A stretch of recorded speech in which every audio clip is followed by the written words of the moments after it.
Bonsoir. Dans un commentaire publié ce lundi 7 juillet, l'agence officielle algérienne APS a adressé ou a publié un message, ou des messages plutôt clairs à Paris et à tous ceux qui plaident pour le rapport de force avec l'Algérie je dis bien, afin d'obtenir la libération de Boualem Sansal. La PS donc a publié un commentaire hier soir. Contrairement aux illusions entretenues par une extrême droite française revancharde, qui n'a jamais digéré l'indépendance de l'Algérie, Boualem Sansal n'a pas été concerné par la grâce présidentielle décrétée par le président Abdelmajid Tebboune à l'occasion du 5 juillet. A écrit donc l'APS, pour qui l'écrivain franco-algérien Boualem Sansal a été condamné en appel à 5 ans de prison ferme le 1er juillet dernier, reste en réalité prisonnier de ses propres fantasmes, bien plus anciens que son procès. Et surtout, il constitue l'alibi idéal pour réclamer, comme il fallait s'y attendre, une nouvelle campagne de haine et de désinformation contre l'Algérie, a écrit l'APS. L'APS constate que depuis des mois, des éditorialistes à gages, chroniqueurs aussi, enragés et faux intellectuels, reconvertis en pyromanes, recyclent les mêmes éléments de langage. Sansal serait le symbole d'un régime oppressif qu'il faudrait faire plier par un chantage diplomatique à peine déguisé. Et tant pis si la France, grande donneuse de leçons, compte plus de 2297 ressortissants derrière les barreaux à travers le monde, sont jamais hurlés au drame national, a écrit l'APS. Nous allons donc revenir à cette histoire de Sansal, de l'APS, des relations franco-algériennes, ce soir aussi avec nos invités. Et j'ai le plaisir d'accueillir avec nous ce soir Azwaou Chemrouk, militant politique. Azwaou, bonsoir. Bonsoir Hussein, bonsoir aux téléspectateurs qui nous regardent actuellement, bonsoir à toute l'équipe technique, bonsoir aux invités et merci pour l'invitation Hussein. Merci Azwaou. Avec nous aussi, on est là, Hassan Hirash, docteur en sciences économiques, analyste politique. Monsieur Hirash, bonsoir. Azoul. Bonsoir Hossein, bonsoir à votre équipe, aux téléspectateurs, bonsoir à notre ami commun Azwaou Chemrouk. Ça fait plaisir de l'avoir sur le même plateau. Merci Hassan Hirash. Nous allons commencer par cette petite vidéo et je reviens. Raviver l'algérophobie pour détourner l'attention des véritables crises que connaît l'Hexagone, on agite le spectre de l'Algérie ingouvernable. En réalité, les chiens de garde de l'extrême droite et leurs relais Bolloré ne veulent pas défendre Sansal, qui n'est qu'un prétexte. Ils veulent surtout rallumer une guerre mémorielle, flatter l'électorat nostalgique et fournir un dérivatif commode aux crises bien réelles. Fracture sociale, violence policière, intégration en panne. L'ennemi algérien, hier félaga, aujourd'hui dictature, reste le chiffon rouge favori. L'Algérie, elle, reste debout, fidèle à ses principes et jalouse de sa souveraineté. Boualem Sansal est une affaire algéro-algérienne. Les oukazes parisiens n'y changeront rien. Les anciens d'abord. Hassan Hirash. Alors, Hassan Hirash, cette histoire de relations franco-algériennes, on y revient chaque jour presque, ces dernières semaines. Beaucoup ne comprennent pas, Hassan Hirash, qu'est-ce qui se passe, mais surtout avec cette histoire de Boualem Sansal. En même temps, il y a d'autres prisonniers. Il y a Christophe Glaise aussi en Algérie, dont l'extrême droite, par exemple, ne parle pas. Enfin, du moins, elle parle peu. Ceci, bien sûr, Hassan Hirash, peut-être raviver un peu cette tension de l'autre côté de la Méditerranée. Malheureusement, c'est une tension qui prend de l'ampleur et qui s'éternise et qui dessert les intérêts des deux pays, des deux peuples, des deux diplomaties, des deux présidences, ainsi de suite. Donc, en fait, dans tout ce que j'entends, dans tout ce que je vois, il n'y a aucune proposition concrète, sérieuse, apaisée, mature, adulte. On est dans l'invective, on se lance des phrases de façon, comment dire, le mieux faite possible, mais c'est des phrases extrêmement virulentes des deux côtés. Et puis, dans cet article-là que vous avez lu, d'un côté, il s'attaque à l'extrême droite, d'un côté, il parle de la France, donneuse de leçons. Donc, il y a un amalgame qui est fait entre justement cette frange de l'extrême droite qui, de toute façon, on voudra toujours à l'Algérie, on voudra toujours aux Algériens, ne changera pas. Donc, il faut complètement l'ignorer et passer à des choses sérieuses. Je veux dire, il faut faire des propositions aussi de notre part, je veux dire de notre part en tant qu'Algériens. Avoir un langage comme ça, extrêmement virulent et tout ça, n'apporte absolument rien, montre juste une image d'une Algérie, on va dire, beaucoup plus réactive qu'impulsive, voire même infantile, donc qui justement adopte le langage. À Paris aussi, Hassan Hirsch, le discours est virulent, hein, diraient certains Algériens. Quand on voit les plateaux, les intellectuels français, enfin quelques intellectuels, quelques acteurs politiques ici qui parlent sur CNews, BFM, etc., ils n'y vont pas avec des gants quand même avec l'Algérie. Il faut avoir aussi des plateaux du côté algérien dans nos télévisions. Je crois que nous en avons aussi plusieurs. Mais quand il s'agit d'un texte comme ça, je crois que c'est l'APS que vous avez lu. Donc l'APS, c'est quand même, je vais dire, un organe officiel, hein, chez nous en tout cas. C'est pas comme l'AFP ici. Même l'AFP, déjà, il a quand même un lien avec le pouvoir français. Mais le pouvoir algérien s'exprime souvent par l'intermédiaire soit d'El Djeich, soit par l'APS. Et donc, il nous appartient justement d'être plus matures, d'être plus adultes et de montrer que nous avons la tête froide, que ce que nous cherchons, c'est l'intérêt de notre pays et à travers cela, évidemment, l'intérêt réciproque.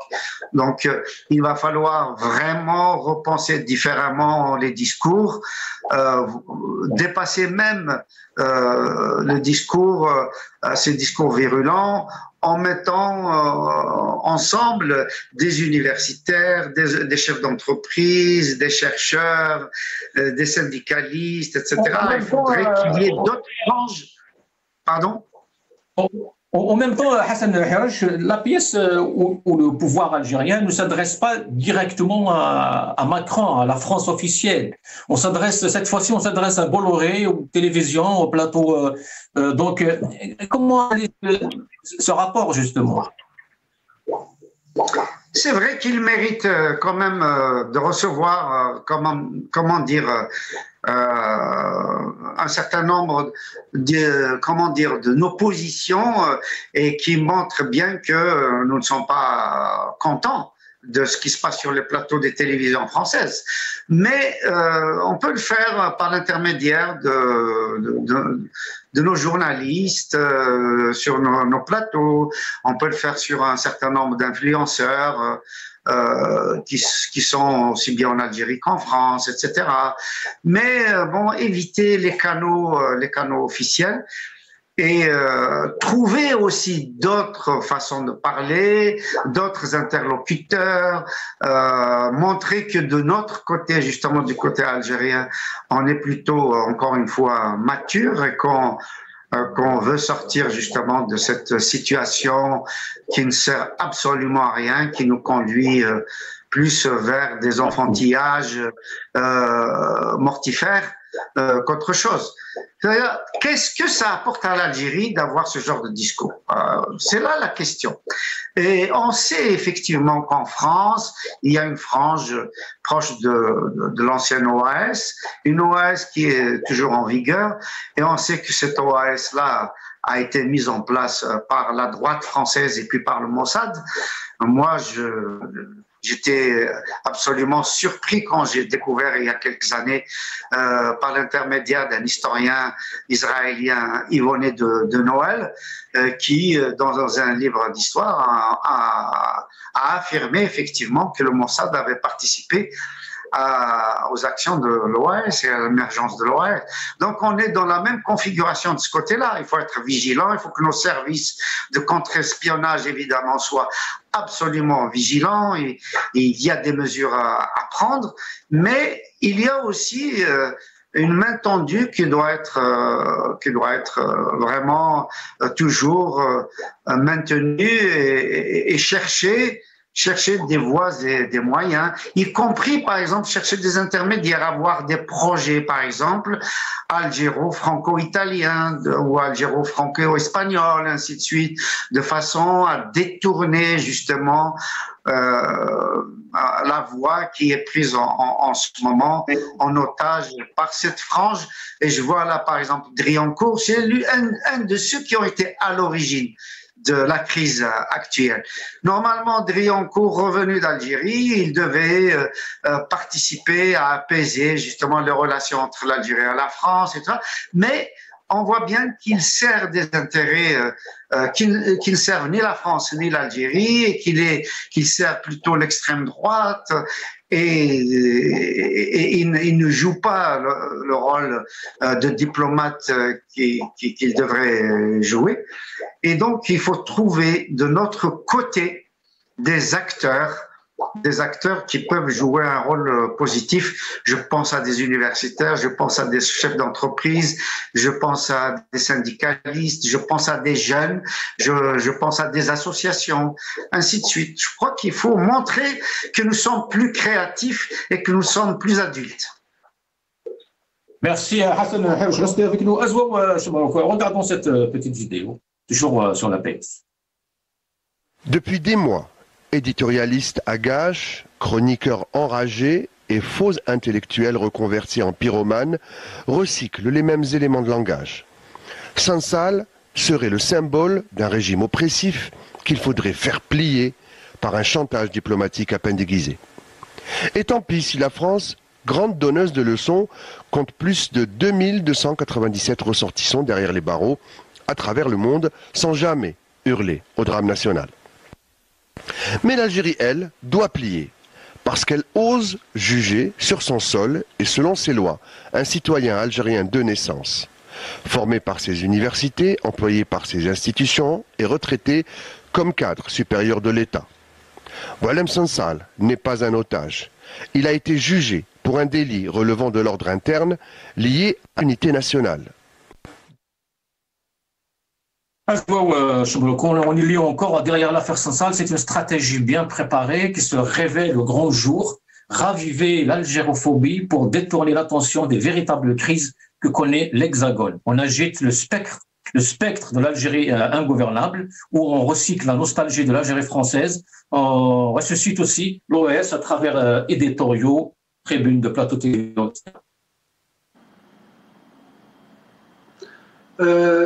Premièrement, je tiens à remercier Hassan, et puis c'est un honneur aussi de partager cette émission avec lui, et je tiens à le saluer également.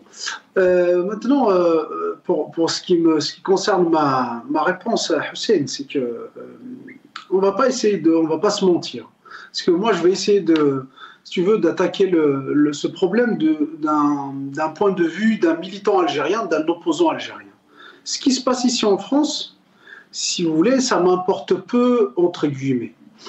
C'est-à-dire que ici, c'est la politique interne française. Certes, c'est de l'extrême droite, parce qu'en fait, la réalité, c'est qu'on sait très bien que l'extrême droite, elle instrumentalise, surtout notamment l'affaire de Sansal. Et j'en suis sûr qu'il y en a certains parmi eux, ils s'en fichent éperdument des libertés ou des valeurs démocratiques ou de liberté ou de justice, certainement, parce que c'est pas des gens, quand on est de l'extrême droite, quand on est, c'est-à-dire de cette mouvance-là politique, on est rarement soucieux de la liberté et des droits humains. Mais ça reste, voilà, leur point de vue. certainement il y a des velléités d'attaquer l'Algérie, de tout ce qui est algérien. Voilà, donc d'un point de vue, ce communiqué, il y a c'est-à-dire il a raison sur certains points d'attaquer l'extrême droite, mais si on est d'accord, si moi je suis d'accord, c'est pas pour les mêmes raisons. Attends. Précision, c'est pas un communiqué, hein. C'est un commentaire de l'APS. D'ailleurs, la question se pose aussi autour de cette question. On ne sait même pas qui a écrit ce communiqué, d'où il sort, quel plan, etc. On n'en sait rien. C'est vrai, Hussein. Vous avez entièrement raison. C'est vrai qu'il n'est pas, c'est un communiqué inconnu. Enfin, un communiqué, c'est un article de presse d'ailleurs. C'est ce qui révèle la nature réelle du régime algérien, parce qu'il s'est mis à se défendre, comme quoi il n'est pas une dictature, comme quoi c'est pas un régime ou c'est pas un pays ingouvernable. C'est-à-dire qu'en se mettant c'est-à-dire à se défendre, c'est qu'il se donne il donne les raisons aux autres, c'est-à-dire de l'accuser de ses accusations. Parce qu'en fait, l'APS, en réalité, c'est quoi? C'est un organe de presse qui est là, et qui est indépendant par essence, parce que normalement, il devrait être indépendant, et il ne devrait pas pondre des communiqués ou des articles de la sorte, parce que normalement, l'APS, ça veut dire qu'il est là pour informer, pour relier l'information en brut, telle qu'elle est, c'est-à-dire que sans aucun commentaire. Et normalement, toutes les agences de presse du monde, que ce soit publiques ou privées, doivent respecter, c'est-à-dire ce principe-là de neutralité, d'objectivité dans la manière dont, c'est-à-dire avec la manière, enfin, dans la manière dont on informe, on publie les informations. Alors que ce qu'on voit aujourd'hui, c'est exactement l'archétype d'une dictature, d'un système totalitaire, même qui arrive à instrumentaliser tous les moyens qui sont à sa disposition. Après, pour revenir sur le fond, c'est que l'extrême droite, elle est là justement pour instrumentaliser l'affaire Sansal. C'est pas si vous voulez, c'est pas quelque chose, c'est pas un secret de polichinelle tout ça. Mais le plus important pour moi en tant qu'opposant algérien, est-ce que c'est vrai? C'est ça la réalité des choses. Moi, je m'en fiche éperdument de ce que dit Rotaillot, de ce que dit l'extrême droite de l'Algérie, parce qu'ils peuvent en dire ce qu'ils veulent. Mais est-ce que c'est vrai? C'est ça la réalité. C'est ça ce qu'il faut voir. Je sais que Sansal, malgré qu'on ne partage pas, on partage pas les convictions ou les propos qu'il avait déclarés, mais est-ce que il mérite d'être traité ou maltraité de la sorte? Il faut rappeler qu'il a été kidnappé au sens propre du terme. C'est ça le drame. Et malheureusement, ça c'est vérifiable, c'est factuel. Une semaine ou 10 jours après son arrestation, entre guillemets, qu'on a su qu'il a été arrêté. Ça, c'est digne d'une pratique mafieuse. Même la mafia, peut-être, elle aurait déclaré ça, elle aurait annoncé ça au bout de 2-3 jours pour une rançon, alors qu'il fallait une pression médiatique ou une pression nationale ou internationale pour pousser ce pouvoir à dire que finalement, il a été arrêté par le pouvoir algérien. Et puis, on ne peut pas juger quelqu'un sur ses propos, franchement. C'est-à-dire que juger quelqu'un pour avoir dit ce qu'il pense, peu importe ce qu'ils pensent d'ailleurs, ils pensent que ce soit vrai ou pas, on aurait juste invité des historiens, il y en a beaucoup, hein. Même ici en France, il y en a beaucoup qui sont acquis à la cause algérienne, hein. C'est-à-dire, je cite par le nom Benjamin Stora, il aurait pu le contredire en l'invitant à une simple émission et puis basta, en le contredisant dans une émission, et puis l'affaire est classée. Mais non, on a préféré l'arrêter, le malmener de la sorte. Et puis, ce n'est pas le propre de Boualem Sansal aujourd'hui. J'ai pas besoin il y a des centaines et des centaines de détenus d'opinion qui croupissent aujourd'hui dans les geôles du pouvoir algérien. Des milliers de poursuivis judiciaires, des milliers d'interdiction des STN, c'est-à-dire d'interdiction de quitter le territoire algérien, des milliers de malmenés en justice, économiquement étouffés, de la presse étouffée, c'est-à-dire qu'aujourd'hui, le bilan dans lequel est l'Algérie aujourd'hui nous dit long sur la situation. Donc, j'ai pas besoin de l'affaire Sansal pour savoir que l'Algérie aujourd'hui est une dictature au sens propre du terme. Récemment, vous avez, pas plus tard qu'il y a 2 jours, le 5 juillet, on a arrêté un syndicaliste qui avait appelé en plus. Il avait envoyé un courrier pour prévenir, c'est-à-dire le ministère de tutelle d'une grève. La réponse du système, c'est son arrestation et il est aujourd'hui détenu. Et vous voyez donc comment on répond, c'est-à-dire aux problématiques politiques, économiques et sociales de l'Algérie, c'est avec des arrestations, avec de la répression. Ça, c'est une dictature. Ça, c'est les qualificatifs d'une dictature. Donc, ce que dit la droite française ou l'extrême droite, c'est ça ce qu'il faut voir réellement. Donc, en tant que militant algérien, je m'en fiche éperdument de ce que dit la France aujourd'hui. Regardez, je vous donne un exemple ici. Aujourd'hui,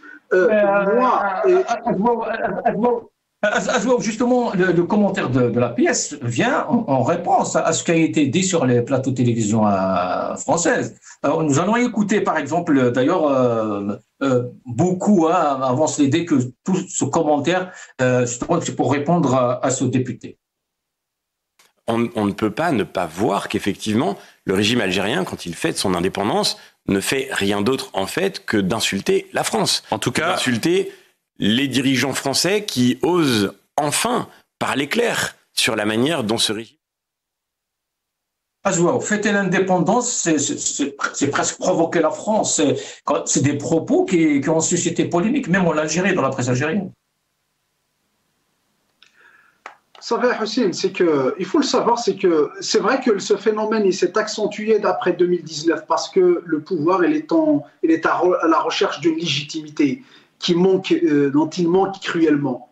Et ça a été depuis 62, ça veut dire qu'il se cherche une légitimité à force de ne pas l'avoir politiquement, il se la cherche sur le dos de la France. Je ne dis pas que la France coloniale n'a pas fait, mais on aurait pu, c'est-à-dire faire quelque chose de bien de notre indépendance. On aurait pu, c'est-à-dire que, vous savez, c'est que la meilleure des manières d'être indépendant, c'est de l'être réellement, c'est-à-dire que de ne pas avoir recours à ce discours anti-français depuis 62. Ça veut dire qu'aujourd'hui, on est dans 63 ans depuis l'indépendance, et on n'arrive pas à sortir du discours anti-français. Je ne dis pas qu'en France, il n'y a pas de discours anti-algérien ou c'est-à-dire de racisme. Ça existe partout, toutes les extrêmes d'ailleurs, et dans le monde. Mais moi, en tant qu'Algérien, en tant qu'opposant algérien, je vous le dis, c'est que il y a une haine anti-française en Algérie. Ce n'est pas du peuple algérien. C'est-à-dire, il y a il y a une classe politique, une classe médiatique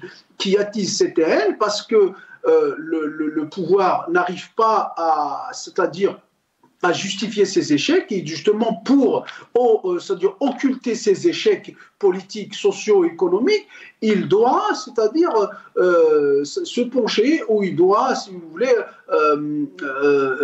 dire que c'est à cause de la France, tout ce que vit aujourd'hui l'Algérie, tous les marasmes, tous les échecs qui suivent l'Algérie aujourd'hui, c'est à cause de la France, alors que depuis 62, et tant bien même qu'il y a une ingérence française post-coloniale. Mais la faute revient à qui? Revient aux dirigeants algériens qui font en sorte à ce que la France ait de l'influence en Algérie. C'est ça.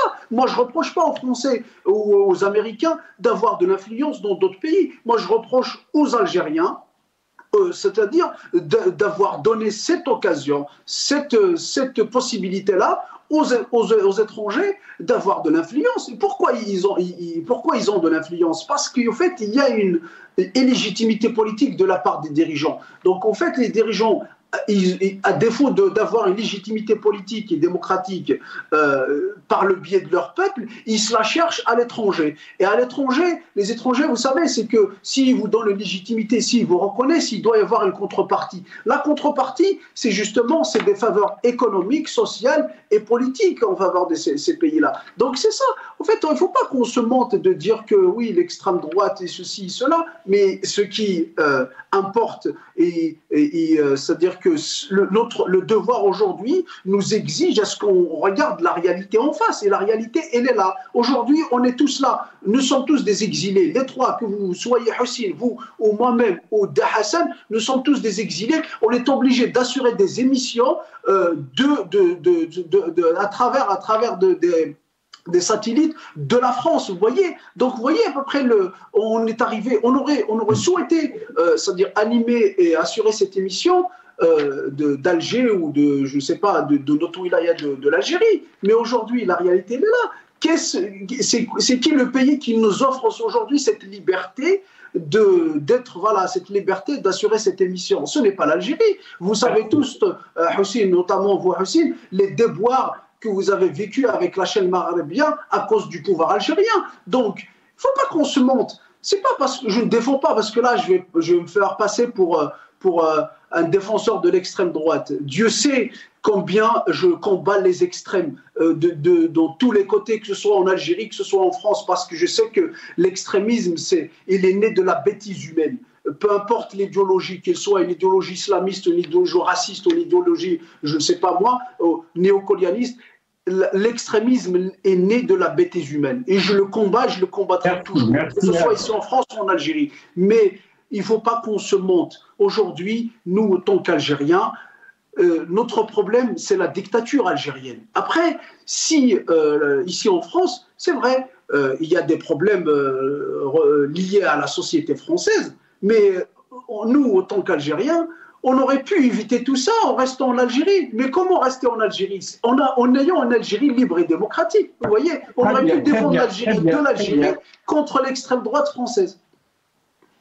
Merci Azouaou, merci, c'est très clair. Hassan Hersh, vous avez entendu Azouaou, il dit que voilà, c'est parce que l'exil, hein, c'est parce que le régime algérien a fait en sorte justement que les Algériens fuient le pays, quittent l'Algérie.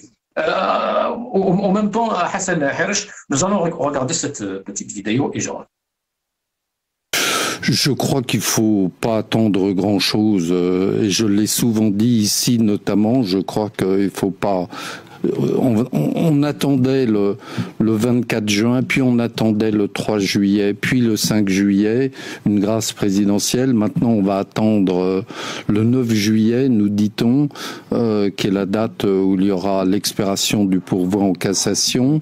Puis on attendra le 1er novembre, qui est la fête nationale algérienne, la deuxième fête nationale algérienne. Donc, je crois qu'on sous-estime la méchanceté de ces autorités, de ce pouvoir algérien. Oui, ce pouvoir est totalement imprévisible. Ce pouvoir est totalement imprévisible. Il peut effectivement décider de gracier Boualem Sansal à titre individuel, parce qu'encore une fois, garder Boualem Sansal en prison, c'est prendre un risque, prendre le risque qu'il lui arrive quelque chose de grave, qu'il décède ou qu'il lui arrive autre chose en prison. Donc le pouvoir algérien a objectivement, s'il était cartésien comme vous et moi, il a objectivement intérêt à se débarrasser de Boualem Sansal. Que doit faire Paris, le titre de cette émission? C'est un sujet, c'est un grand sujet à Paris. Que doit faire Paris justement pour libérer Boualem Sansal? La pièce, le dernier paragraphe, il est très virulent. On y lit d'ailleurs qu'ils aboient donc. L'Algérie, elle, reste debout, fidèle à ses principes et jalouse de sa souveraineté. Boualem Sansal est une affaire pro-algérienne. Les occasions parisiens n'y changeront rien. Sur leur plateau, ils peuvent éructer leur fiel, même la bave bollorienne, la plus concentrée, ne ternira jamais la blancheur d'Alger. Oui, je comprends très bien l'exaspération des Algériens par rapport à des gens comme celui qu'on vient d'entendre. Moi, je me pose question sur l'énigme Xavier Driancourt. Comme il a été 2 fois ambassadeur en Algérie, il a tissé des liens avec des Algériens et Boualem Sansal fait partie justement de ceux qui lui ont fait confiance et naïvement il l'a suivi et puis il l'a entraîné vers des médias d'extrême droite, vers des positions qui flattent justement la haine de cette extrême droite-là, des anciens de l'OAS. On sait que Xavier Driancourt, c'est un ami de Sarkozy, c'est un ami d'Éric Zemmour, c'est un ami de Marine Le Pen. Marine Le Pen lui avait même proposé d'être un des représentants de son parti, je ne sais plus à quelle élection.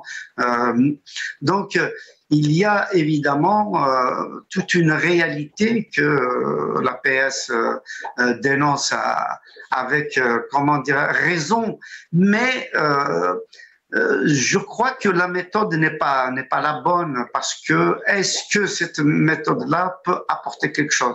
Nous savons effectivement que les médias de Bolloré ont toujours été contre l'immigration algérienne en France, ont été toujours justement le nid de la frange française qui veut pas que les relations algéro-françaises aillent de l'avant, puissent retrouver l'apaisement, aillent vers une coopération, ainsi de suite. Mais et quand on le sait, donc il va falloir faire justement l'impasse des discours violents de cette extrême droite et de ses porte-paroles qu'on retrouve effectivement sur les plateaux des télévisions Bolloré, mais pas seulement, du reste.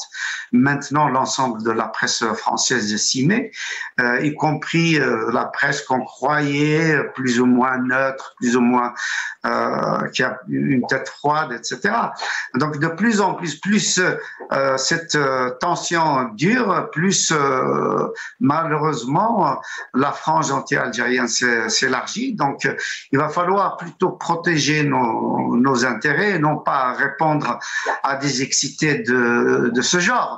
Donc, en ce qui me concerne, en tant que ressortissant algérien en France, binational, moi, je cherche à ce que les intérêts des 2 pays, des 2 peuples soient préservés.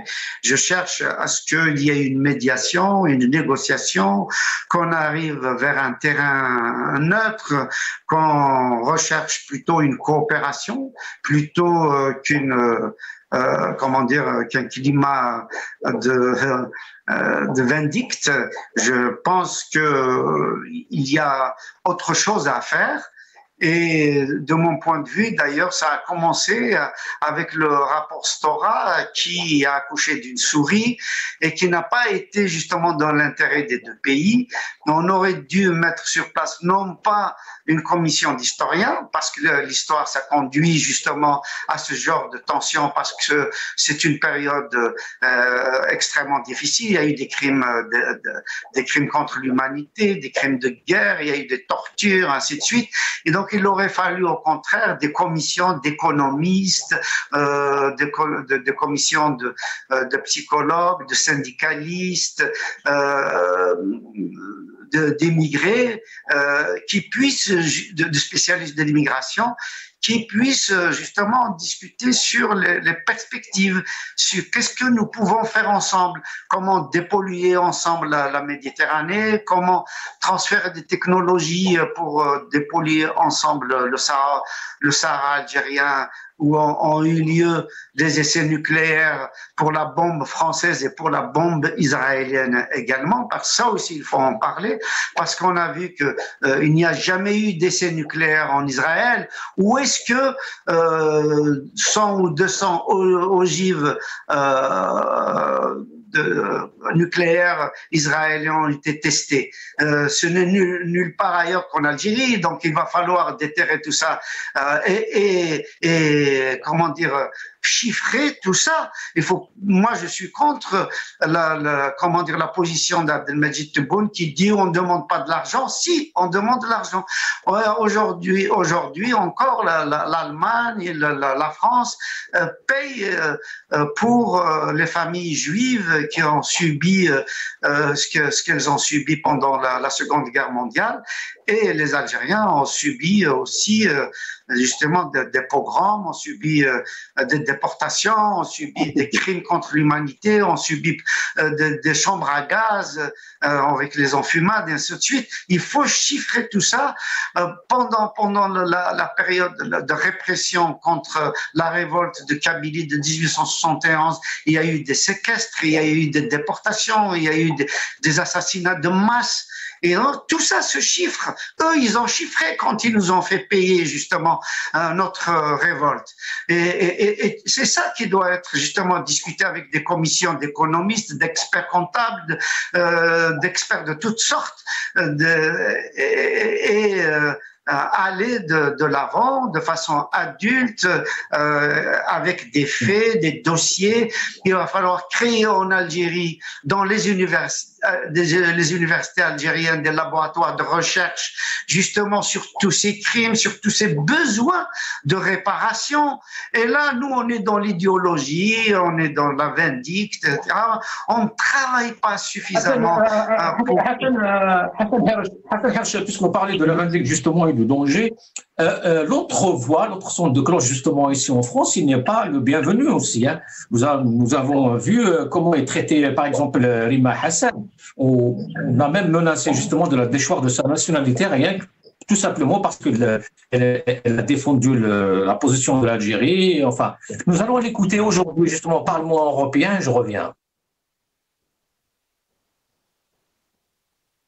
Mais j'observe que la très grande discrétion vis-à-vis de votre collègue. Les cas de Boualem Sansal, de Christophe Glaise, mais plus encore celui des militants algériens dont personne ne se préoccupe ici, doivent nous interpeller non pas sur fond d'humiliation et d'ingérence, mais dans une volonté réelle et désintéressée de faire respecter la dignité humaine. L'Algérie, elle, s'honorerait à prendre de la hauteur face aux bassesses de la France, en graciant les prisonniers d'opinion et en embrassant les revendications de son propre peuple. Puisse l'Algérie rester fidèle à son histoire, mec des révolutionnaires et des libertés. Hassan Hersh, au début de la vidéo, elle dit clairement que le colonialisme, c'est fini. Hein. Elle a entièrement raison. Hein. Moi, je souscris complètement à ce qu'elle a dit. D'un côté, effectivement, il y a instrumentalisation de Boualem Sansal. On ne défend pas Boualem Sansal. On essaye de bloquer les rapports algéro-français par le biais de Boualem Sansal. Et il est évident aussi que l'Algérie doit montrer un visage humain, en graciant effectivement, en mettant en liberté tous les détenus d'opinion, arriver même à faire en Algérie une démocratie meilleure que celle d'ici. Parce que la démocratie maintenant occidentale, on l'a vu, avec la guerre en Ukraine, avec l'extermination des Palestiniens, on a vu comment la presse a réagi, comment les femmes et les hommes politiques ont réagi, on voit les deux poids, deux mesures, etc. Donc il appartient à l'Algérie révolutionnaire d'avoir une démocratie révolutionnaire et de montrer justement que les Algériens sont capables de faire mieux et de donner la parole aux Algériens, de respecter les Algériens, de respecter les partis politiques, les militants associatifs, les militants syndicalistes, les universitaires, etc.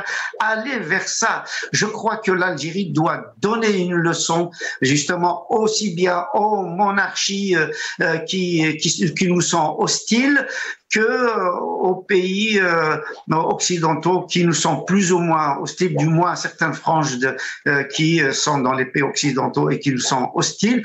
L'Algérie doit être un exemple. Nous n'avons pas le droit à l'erreur et il appartient aux enfants d'Algérie déjà de se mettre d'accord entre eux, que les élites au pouvoir se mettent d'accord entre elles et qu'elles puissent discuter entre elles, qu'il n'y ait pas justement de compétition mais de la coopération, qu'il n'y ait pas justement une lutte intestine entre elles, mais au contraire de faire bloc dans un cadre justement apaisé et de faire face à des gens comme Xavier Driancourt qui veulent du mal à notre pays et surtout qui veulent empêcher qu'il y ait des transferts de technologie de la France vers l'Algérie, qui veulent empêcher qu'il y ait transfert des savoirs, qui veulent empêcher qu'il y ait une diaspora algérienne qui travaille pour son pays d'origine et qui soit justement un lien entre les deux pays qui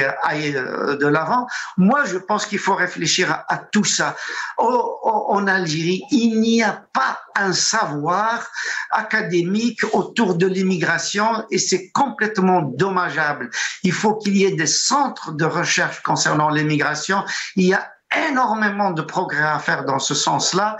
Il n'y a aucune raison que des régions comme la Kabylie, comme l'Oranie, comme le Sétifois, etc., qui ont donné énormément d'immigrés ici en France et qu'il n'y ait pas des chercheurs, des doctorants en Algérie qui travaillent sur ces problématiques-là et qui peuvent justement donner des pistes d'amélioration et qui permettent justement de voir comment travailler dans le sens des intérêts de l'Algérie. Nous avons besoin de tout ça. Les deux pays ont besoin on ne peut pas de toute façon couper le cordon ombilical entre la France et l'Algérie parce qu'il va de l'intérêt des deux pays, qu'il y a 5 à 6 millions d'Algériens ici en France et que nous avons besoin de travailler aussi bien d'ailleurs avec l'Italie, l'Espagne, les pays méditerranéens de façon générale et avec la France en particulier, tout en ne perdant pas évidemment des liens importants avec les grandes puissances comme la Chine, comme la Russie, comme les États-Unis. Il nous appartient de travailler dossier par dossier. Moi, je sais que l'Algérie est un pays autoritaire et tout ça, mais est-ce que ça avance à quelque chose de répéter tout le temps l'Algérie dictatoriale, totalitaire, machin? Et d'ailleurs, même ces concepts-là doivent être révisés.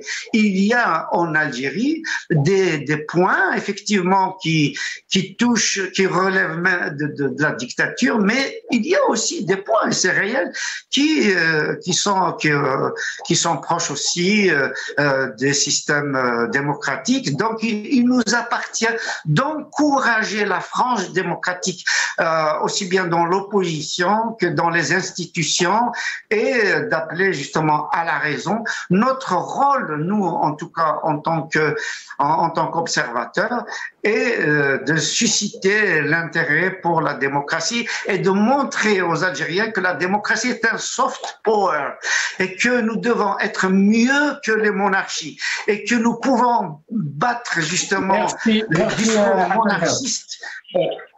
Pardon? Finissez parce qu'on arrive à la fin de l'émission. Mon dernier mot, c'est celui-là, justement, c'est que nous ne devons pas avoir les mêmes méthodes que la République monarchique et que les monarchies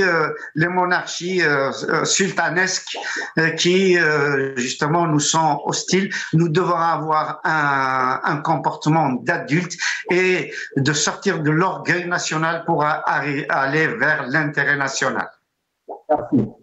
Merci Hassan Harouche.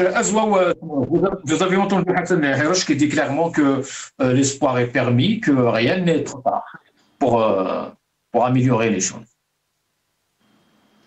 Oui, bon, c'est normal, l'espoir nous est permis. En plus, on est militant, on n'a pas le droit au désespoir. Au contraire, s'il n'y a pas d'espoir, c'est à nous de le créer, c'est à nous de l'impulser. dans la société civile, dans la population. C'est le devoir de tout militant d'avoir de l'espoir. Maintenant, j'ai des points de désaccord avec Hassan sur beaucoup de points qu'il a évoqués. Si je commence par c'est-à-dire le problème ou le conflit, c'est-à-dire historique, ou la mémoire, c'est-à-dire la rente mémorielle, comme elle l'a appelé Macron, malheureusement, il a raison. Je dis malheureusement qu'il a raison sur ce point-là.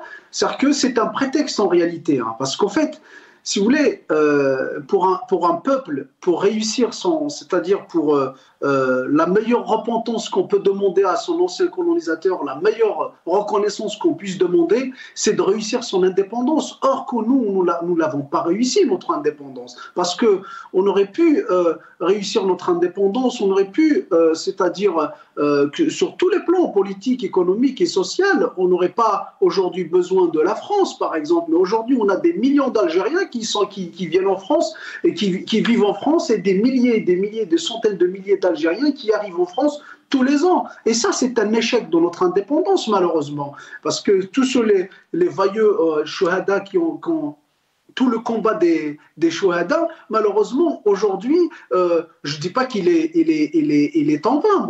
Bien au contraire, c'est quelque chose de sacré. Ou bien au contraire, la révolution algérienne, c'est une révolution quand même qui est enseignée dans les écoles du monde entier. Mais malheureusement, aujourd'hui, nous, et à la tête c'est-à-dire de cette responsabilité, vous avez le pouvoir algérien, fait en sorte à ce que l'indépendance, on échoue dans notre indépendance. Donc, en réalité, ces commissions historiennes, ces commissions, il faut des commissions, il faut ceci, c'est un prétexte pour le pouvoir, pour justement occulter ces échecs. Aujourd'hui, moi, en tant que jeune Algérien, je ne demande pas à la France la reconnaissance. Certes que la reconnaissance des crimes aurait servi à quelque chose, à élargir, si vous voulez, les passerelles qui sont ouvertes, ou à ouvrir des passerelles entre les deux peuples. Et j'en serais ravi que ce soit fait, parce qu'en fait, c'est-à-dire que le fait de traiter la chose d'une manière objective, scientifique et d'une manière historique,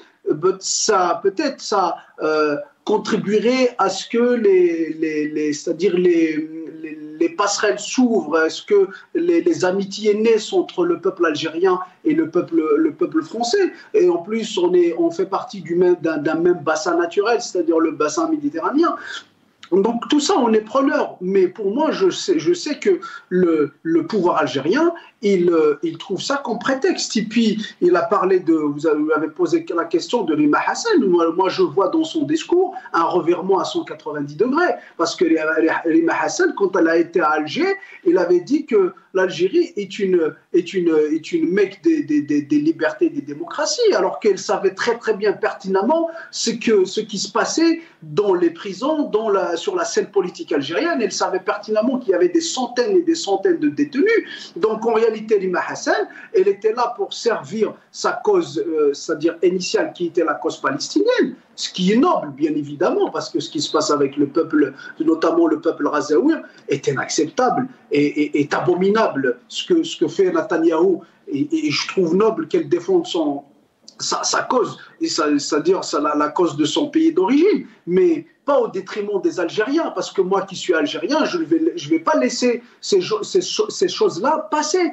Rima Hassan était pour moi, pour le moins, complice de la dictature algérienne, le fait d'y aller tout en sachant que c'est une dictature. On lui a posé la question ici dans la presse française et il n'avait même pas voulu, c'est-à-dire condamner le régime algérien, notamment c'est-à-dire à tout ce qui est condamnation, à tout ce qui est arrestation. Elle avait dit juste ça relève des affaires internes algériennes. Oui, ça relève des affaires internes algériennes, mais rien ne l'oblige à ce qu'elle déclare que l'Algérie est une démocratie, enfin le système algérien est une démocratie, chose que n'est pas vrai du tout. Moi, en tant que militant algérien, l'Algérie est une dictature. Ça ne veut pas dire que quand on dit que l'Algérie est une dictature, que là, on est dans le nihilisme culturel, on est dans le nihilisme intellectuel ou autre. Bien au contraire, la population, et on a fait de belles choses, le peuple algérien.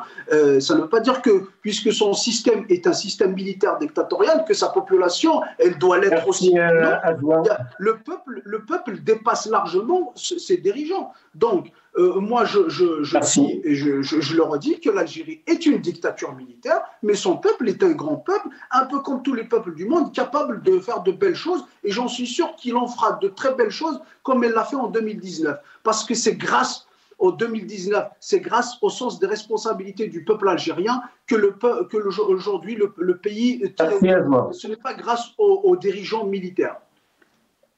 Merci, Azwaou. Oui, Azwaou? Plus de temps parce que j'avais des points à dire, mais bon, sinon pour les prochaines fois. Ah, dommage. Pour la prochaine fois, Malish, on me dit que c'est bon, que c'est la fin de l'émission. Merci à Azwaou Chebrouk, merci à Hassan Hirsch, merci à vous toutes et à tous. Est-ce qu'Inch'Allah,